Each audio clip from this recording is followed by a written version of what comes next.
આજે આપણે બનાવીશું દાળ ઢોકળીની રેસીપી, ગુજરાતીઓની અને બધાની ફેવરિટ એવી દાળ ઢોકળીની રેસીપી ગુજરાતીઓના તો ઘરમાં બનતી જ હોય છે. પણ આમાં નવું શું છે?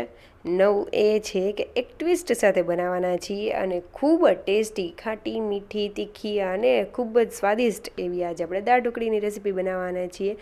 આમ તો બધાના ઘરમાં બનતી જ હોય છે એટલે ખબર જ હશે, પણ આપણે થોડું ટ્વિસ્ટ એ આપીશું કે બાળકોને તે નૂડલ્સ પણ જેવું પણ લાગશે અને પાસ્તા જેવું પણ દેખાય છે, એટલે ખાવાની એને પણ બહુ મજા આવશે અને હેલ્ધી એવું આ ફૂડ બનીને તૈયાર થઈ જાય છે. એટલે ઇન્ટરેસ્ટિંગ એવું છે કે બધાને મજા આવે.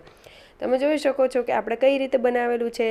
નોર્મલી આપણે જે રેક્ટેંગલ કે સ્ક્વેર શેપ બનાવતા હોય ને તેનાથી થોડોક અલગ એવો ટ્વિસ્ટ આપીએ ને તો બધાની જોવામાં પણ મસ્ત લાગે અને ખાવામાં પણ મજા આવી જાય ને તેવું છે. અને બાળકોને આવું કંઈક નવું નવું ઇન્ટરેસ્ટિંગ એવું વસ્તુ આપીએ ને તો તેને ખૂબ જ મજા આવે છે. તો જરૂરથી આ રેસીપી ટ્રાય કરજો. ઇન્ગ્રીડિયન્ટ હું ડિસ્ક્રિપ્શન બોક્સમાં આપી દઈશ. અને જો તમારે ડિટેલમાં રેસીપી જોઈતી હોય તો જરૂરથી મારી ચેનલની વિઝિટ કરજો. ત્યાં તમને આવી ઘણી બધી અલગ અલગ રેસીપી જોવા મળશે જે હેલ્ધી પણ છે અને ટેસ્ટી પણ ખૂબ જ લાગે છે.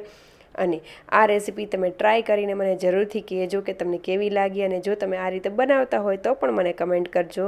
અને તમે આ સ્ટાઇલથી આ રીતે બનાવો છો કે નહીં એ પણ મને કમેન્ટ કરીને જરૂરથી જણાવજો. તમારી કમેન્ટથી મને મોટિવેશન મળશે, તો જરૂરથી એક વખત કમેન્ટ કરજો. અને જો સારી લાગે રેસીપી તો લાઇક, શેર અને સબસ્ક્રાઈબ કરવાનું ભૂલતા નહીં. જો તમે ઇન્સ્ટાગ્રામ કે ફેસબુક ઉપર જોઈ રહ્યા હોય તો ફોલો જરૂરથી કરી લેજો આવી જ નવી નવી ઇન્ટરેસ્ટિંગ રેસીપી માટે. So thank you for watching.